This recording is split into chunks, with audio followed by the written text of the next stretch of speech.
My brother Marcus stood at the head of the boardroom table, expensive suit perfectly tailored, that trademark Silicon Valley smirk plastered across his face. He raised his champagne glass and announced with the confidence of someone who'd never been told no, "Dad left me controlling interest in CloudSync, 65% of the shares.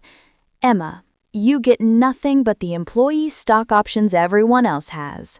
The room erupted. Venture capitalists clapped. Board members nodded approvingly. His wife, Vanessa, squeezed his arm like she'd just married into royalty. Our mother dabbed at her eyes with a monogrammed handkerchief, whispering, "Finally," under her breath like my brother had just won a war.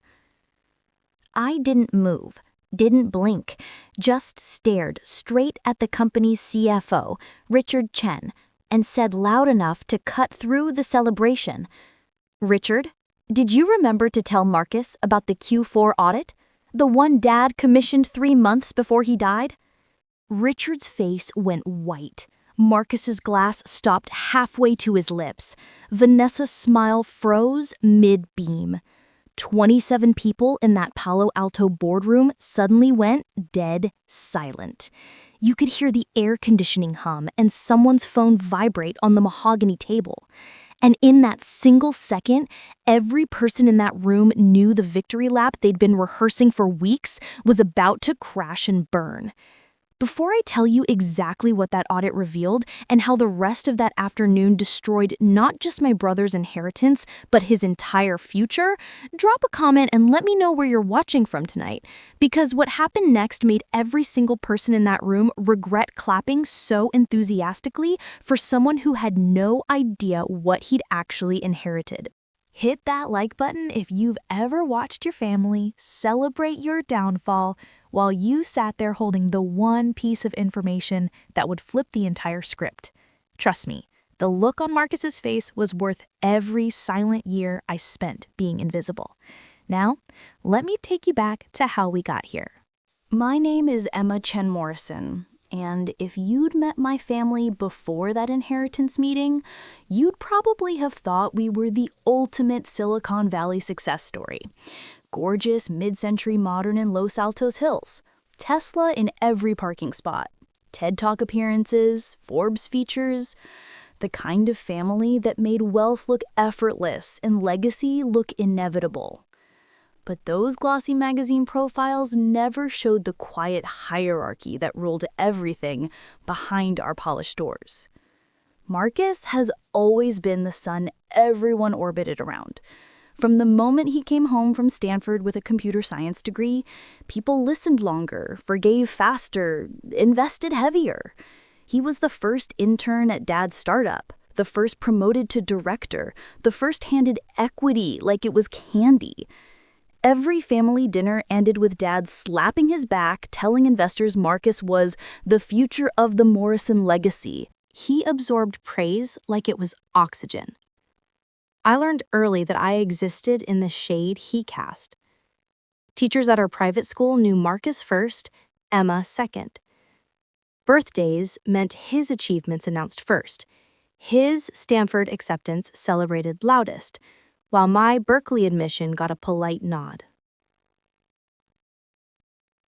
When I asked Dad to fund my master's in business analytics, he said money was tight because Marcus needed capital for a side project that never launched. When I graduated top of my MBA class, Dad's only comment was, "Someone has to understand the boring numbers part." So I became the boring numbers part.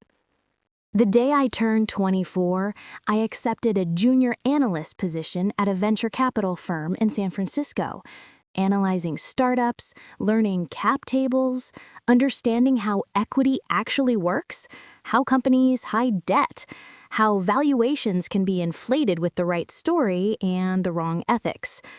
I still came to family dinners, but only when Dad specifically asked. And he only asked when CloudSync needed financial modeling or when Marcus had made another expensive mistake that needed quiet cleanup. I became the daughter who did the unglamorous work, which in our family meant the one nobody credited but everyone used. Dad built CloudSync from nothing, started in a garage in 1998, survived the dot-com crash, pivoted 3 times, and finally hit gold with cloud storage solutions for enterprise clients. By 2015, CloudSync was valued at $340 million. By 2020, nearly $800 million. Dad was the genius visionary. Marcus was the heir apparent. And I was the analyst nobody introduced at investor meetings. I didn't hate Marcus for it. Hate would have required energy I refused to waste. I just accepted the ecosystem. You don't fight gravity. You learn to navigate it. San Francisco gave me space to breathe. I bought a small condo in Soma, filled it with books about forensic accounting and corporate fraud, and built a career where my value wasn't measured against someone else's spotlight. I made partner at my VC firm by 31, youngest woman ever at the company. Nobody in my family came to the celebration dinner. The only tether left was Dad. Every few months he'd call, voice tired, asking me to look at CloudSync's quarterly reports. Just a second pair of eyes, Emma. You see things Marcus misses. I'd review everything, send him notes, and watch as Marcus took credit for my corrections in the next board meeting. But Dad knew. I think he always knew. 18 months ago, everything changed without anyone knowing. 18 months ago, everything changed and I had no idea how deep the rot actually went. Dad called me on a Tuesday evening in March. His voice sounded different, smaller. He asked me to come to the house that weekend, alone, before Sunday dinner. No explanation, just that he needed my eyes on something sensitive. When I pulled up to the Los Altos Hills estate, Dad was waiting in his home office. The door was closed, curtains drawn. A thick manila envelope sat on the desk between us, next to a pot of coffee that had gone cold. He didn't waste time. I hired an external forensic accounting firm to audit CloudSync, he said, sliding the envelope toward me. The board doesn't know. Marcus doesn't know. Only Richard Chan knows because I needed internal access. What they found... He trailed off, jaw tight. I opened the envelope. Inside were 3 months' worth of findings, bank statements, expense reports, wire transfers, email threads. The numbers didn't just look bad. They looked criminal. Over the previous 36 months, nearly $12.7 million had vanished from CloudSync's operating accounts into a web of LLCs, offshore accounts, and shell companies. All of it traced back to Marcus. Fake vendor contracts for consulting services that never happened, inflated software licensing fees paid to companies Marcus secretly owned, personal expenses coded as business development, a yacht lease in Marina del Rey, a Lamborghini titled under a shell corp, luxury vacations to Bali and Monaco billed as investor meetings. But that wasn't even the worst part. Marcus had been systematically selling company data, client information, proprietary code, security protocols, selling them to competitors and foreign entities through encrypted channels, pocketing cash payments that never touched CloudSync's books. The audit estimated he'd made an additional $8 million from corporate espionage. I looked up at Dad. His hands were shaking. "The company's not worth $800 million anymore," he said quietly. "After legal exposure, lost contracts, regulatory fines when this goes public, we're looking at maybe $200 million. And that's if we're lucky. If the SEC gets involved, if clients sue, we could be bankrupt within a year." I felt the room tilt. "Does Marcus know you know?" "No, and he can't. Not yet." Dad pulled out a second folder. Inside were draft documents, an amended will, a new operating agreement for CloudSync, stock transfer forms, all dated within the last week. "I'm giving Marcus exactly what he wants," Dad explained. 65% controlling interest in CloudSync. On paper, he gets the empire, the board seat, the CEO title after I'm gone, everything he's been demanding for years. But why would you? Dad cut me off. Because I'm also giving him all the debt, all the legal liability, and every single lawsuit that's about to hit. The forensic firm is filing reports with the SEC next quarter. Federal investigators are already asking questions. When the hammer drops, Marcus will be holding the bag as majority owner and acting CEO. He'll be the one facing fraud charges, shareholder lawsuits, and tax evasion accusations. He slid another document toward me, a separate corporate entity. This is New Cloud Solutions, incorporated 3 weeks ago. I've been quietly transferring CloudSync's only profitable assets into this new entity. The actual proprietary technology, the clean client contracts, the patents worth defending. You're listed as founder and CEO, 60% ownership. The remaining 40% is divided among key employees who aren't Marcus. My mouth went dry. You're giving him a shell company. I'm giving him exactly what he built, a house of cards with his name on the deed. You're getting the foundation that actually holds value. When CloudSync collapses and Marcus goes down with it, New Cloud Solutions will already be operating independently. Clean books, clean reputation. The clients who matter will migrate over quietly. We've already started the transition. If you're still with me, comment below where you're watching from, because what comes next is when everything truly fell apart. I tried to argue that this felt like a trap. Dad shook his head. It's not a trap, it's consequences. Marcus made his choices. He stole from the company, endangered our employees, sold out our clients. I gave him every chance to come clean. Instead, he got sloppier, greedier, more reckless. This isn't punishment, Emma. This is letting him inherit exactly what he created. We spent the rest of that weekend going over every detail. Dad showed me the stock transfer agreements, the new corporate structure, the timeline for when everything would go public. He even walked me through the calculated risk of criminal charges. Marcus will likely face federal wire fraud charges, tax evasion, possibly corporate espionage. He's looking at 7 to 12 years if convicted. But he made those choices, not me, not you. I signed everything. The new company documents, the transfer agreements, the NDAs that legally prevented me from warning Marcus. Dad made me swear on our family name that I wouldn't breathe a word until the day came when Marcus discovered what he'd actually inherited. I gave him my word. Dad's health deteriorated faster after that. The stress ate at him. Lung cancer diagnosis came 4 months later. Stage 4. Too late for treatment. He spent his final weeks making sure every legal document was ironclad, every corporate structure unbreakable. The last time I saw him conscious, he gripped my hand hard enough to hurt. "Marcus will blame you," he whispered. "They all will. Your mother, the board, they'll say you manipulated me, poisoned me against him. Let them. You'll have the last word when New Cloud thrives and CloudSync burns." Then he smiled like someone who just made the hardest bet of his life and knew it was the right one. Dad died 3 weeks later.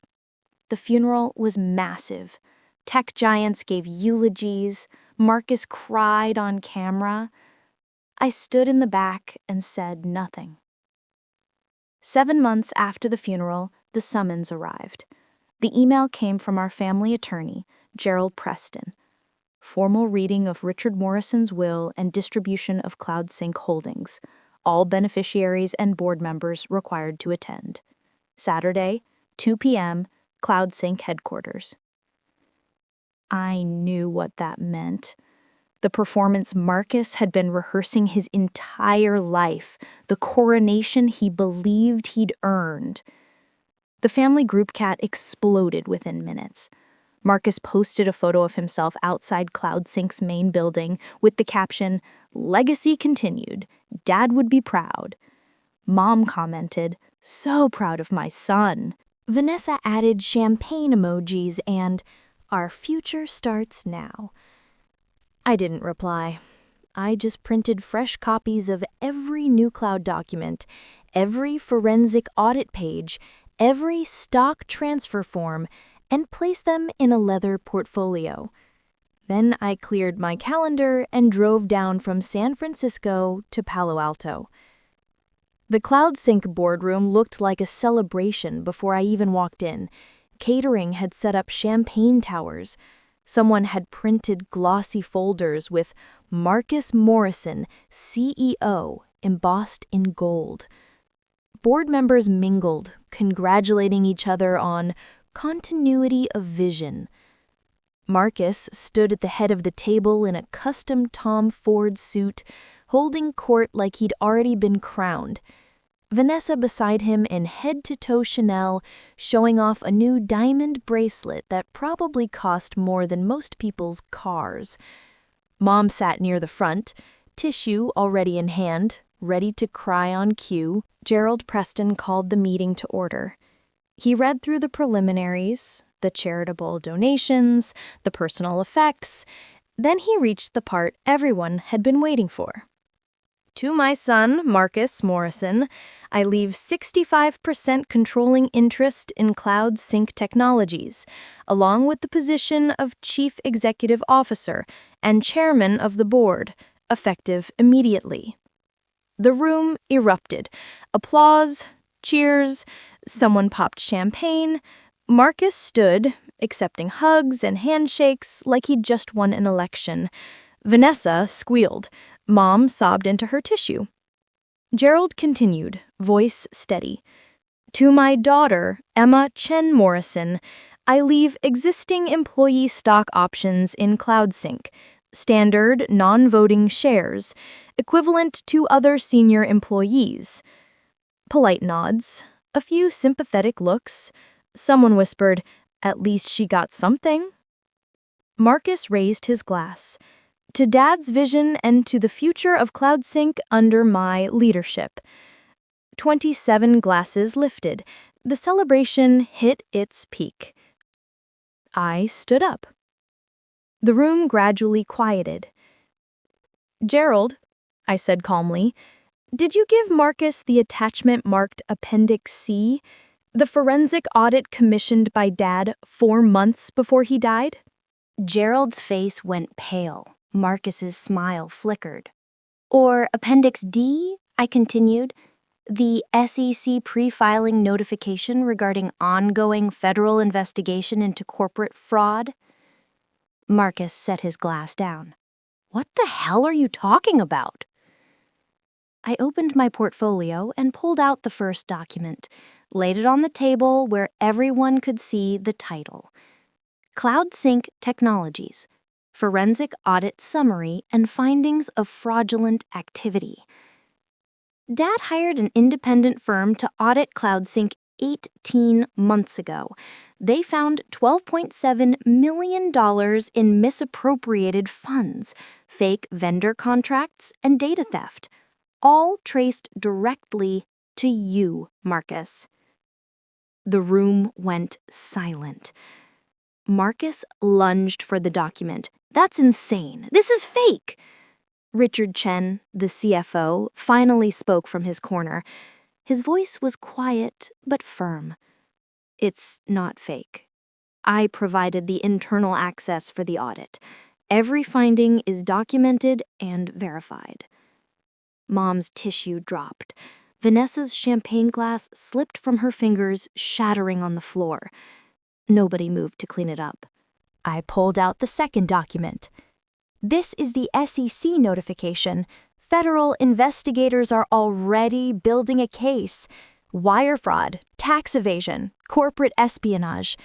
Dad knew about all of it, and he gave you exactly what you deserve: full ownership and complete legal liability." If your heart is racing right now, comment below, because this is where Marcus's entire world collapsed. Marcus's face went from red to white. "You're lying. Dad wouldn't."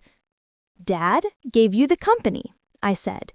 "Congratulations. You're also inheriting $47 million in projected legal settlements, federal fraud charges, and a business model built on crimes you committed.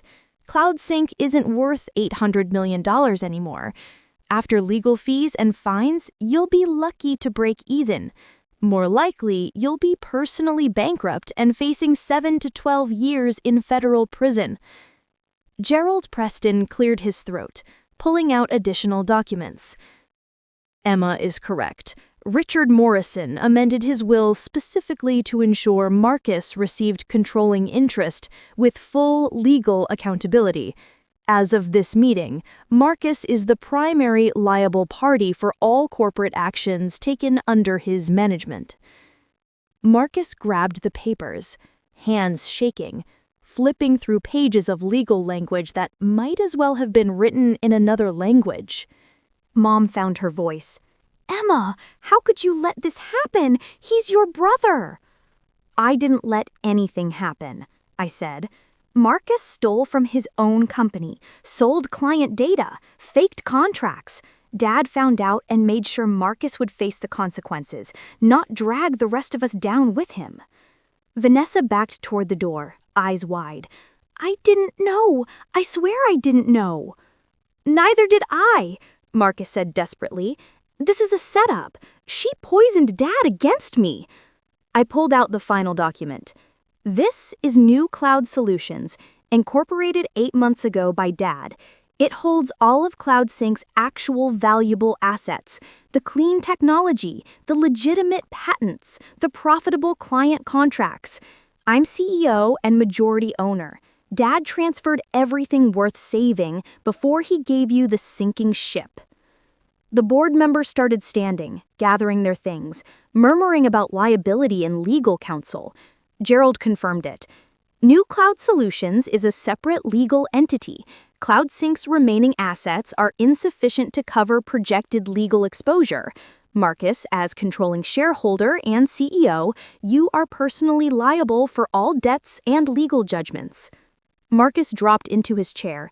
No, this isn't. Dad wouldn't.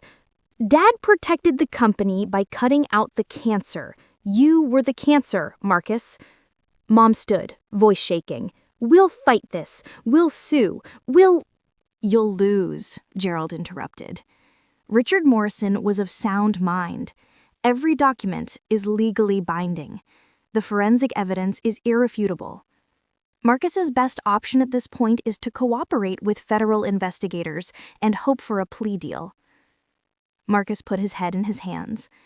Vanessa was already gone, her Chanel heels clicking down the hallway. Mom crumpled into her chair, tissue pressed to her face. The board members filed out silently. The champagne sat warm and flat on the table.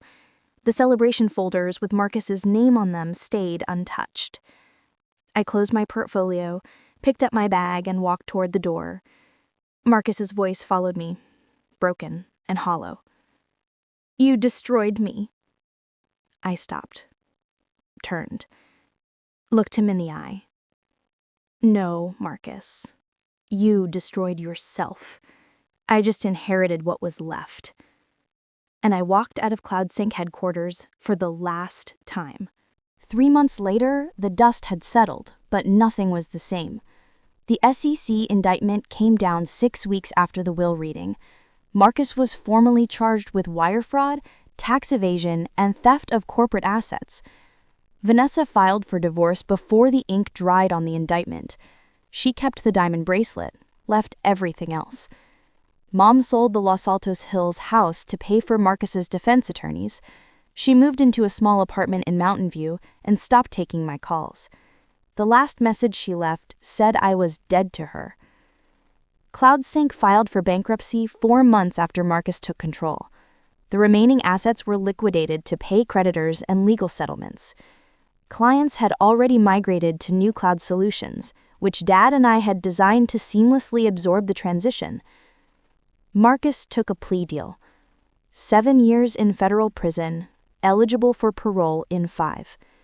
He's currently at FCI Loanpac, minimum security, teaching computer basics to other inmates.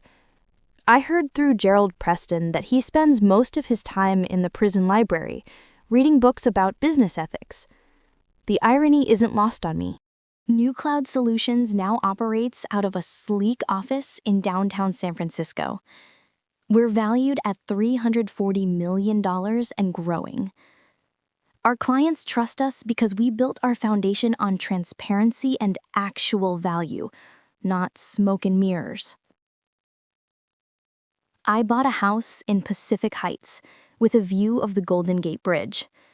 Some nights, I sit on the balcony with a glass of wine and think about the girl who used to beg for acknowledgement while her brother collected applause for work he didn't do. That girl learned the world rewards the loudest voice in the room until someone finally speaks with evidence instead of ego. Blood doesn't guarantee loyalty. It never did. The only thing that ever protected me was a father who saw the truth clearly enough to put it in legal documents and a promise I kept when it mattered most. I still have the forensic audit in a fireproof safe in my office. Every page, every bank statement, every piece of evidence that changed everything. I don't look at it often. I don't need to. New Cloud thrives. The clients stay. And my phone stays silent from anyone who once called themselves family. Dad was right. Sometimes the hardest legacy to leave isn't money or property. It's making sure the right person inherits the truth and the wrong person inherits the consequences. And some doors, once you close them, stay closed for good. If you've ever had to choose between family loyalty and doing what's actually right, tell me in the comments where you're watching from tonight. Because sometimes the hardest thing isn't walking away from family. It's standing still while they destroy themselves and refusing to go down with them.